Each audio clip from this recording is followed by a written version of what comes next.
Welcome to Rob Schmitt Tonight. The Hunter Biden gun trial is simply a diversion tactic. The media following every single moment, as you've no doubt noticed. Today, Hunter's ex-girlfriend testified about how much crack Hunter smoked.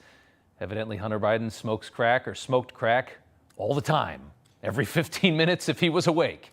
It's actually amazing that this man is still alive. His ex-wife testified today as well.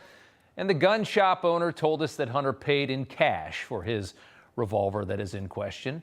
The case is really very cut and dry. It's full of seedy palace intrigue, details about the president's prodigal and problematic son. But spoiler alert, we know that Hunter Biden is a drug-addicted pervert. We've seen his laptop for the last 4 years. We know the Biden family is awful. We've known that for 10 years. The real story is why you're paying so much attention to this. There's clearly something very suspicious about the fact that the establishment media is paying so much attention to a story that ostensibly damages Joe Biden just months before the election. Isn't that strange that the media is all over this story? Because they never do this. And they sure wouldn't do this 5 months before an election where Trump is winning in the polls. But for some reason, they are covering the hell out of this trial.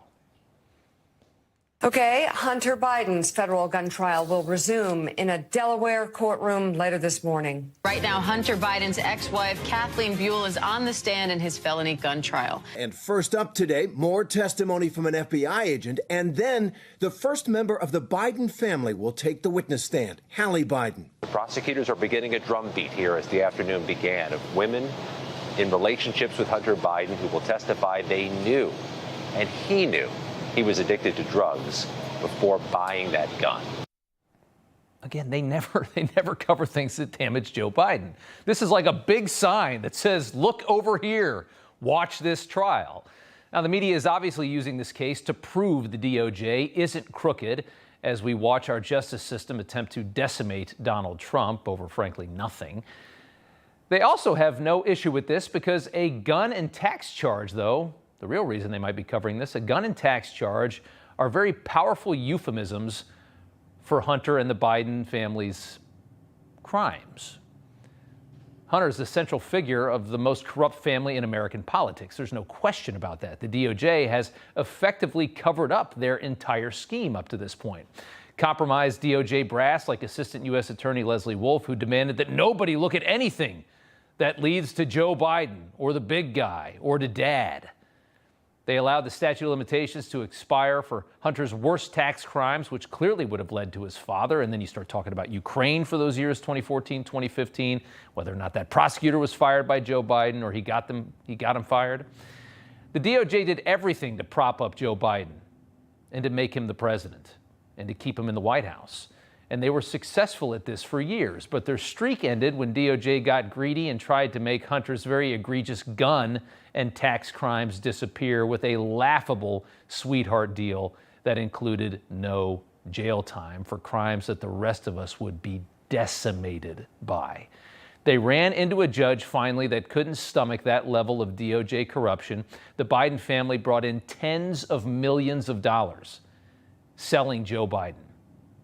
And Joe was an integral, engaged, and benefiting member of that team of selling his brand and his influence all around the world, whether it be China, Russia, Ukraine, Kazakhstan. And Hunter was there every step of the way, selling his dad's name and covering his behind, just like he did in front of the Capitol when he initially dodged testifying before Congress. My father was not financially involved in my business, not as a practicing lawyer, not as a board member of Burisma, not in my partnership with a Chinese private businessman, not in my investments at home nor abroad, and certainly not as an artist. Lies about everything except the art, I guess. Protecting the man who can and likely will pardon his crimes. And it appears more legal trouble is coming for Hunter Biden. Today, the heads of all three committees investigating Joe Biden's influence peddling scheme sent criminal referrals to DOJ for Hunter and James Biden for their bold-faced lies under oath in front of Congress. Hunter lying about who he was actually texting when he demanded $5 million from a Chinese energy official while sitting next to his father. They got that money, by the way. Investigators finding Hunter was texting who they thought he was and had been texting that same Chinese energy official for months. That was a lie. Hunter also lying when he said he never worked for Rosemont Seneca Bohai, where Hunter was paid with a Porsche by a businessman in Kazakhstan after Joe Biden had dinner with him at Cafe Milano in D.C. Another lie, and that was also the dinner that got Hunter paid by Russia as well. And as for Jim Biden, the brother, his lie also in reference to China, where the Bidens made millions and then laundered it to every single family member. Jim saying Joe Biden never met with Tony Bobulinski, Hunter's business partner on the Chinese deals. But then Hunter, under oath, said, oh, yeah, they did meet. Oops. So we have two liars here lying about everything that leads investigators to Joe Biden. And of course, these two liars learn from the best. My son has not made money in terms of this thing about, what are you talking about, China? Okay, sure thing, Joe. All of this has been covered up by the DOJ.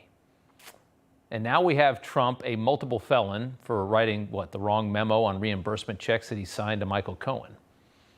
So just think about the moment that we're seeing right now. I mean, you have the media just obsessed with this trial. Why? Because it's perfect.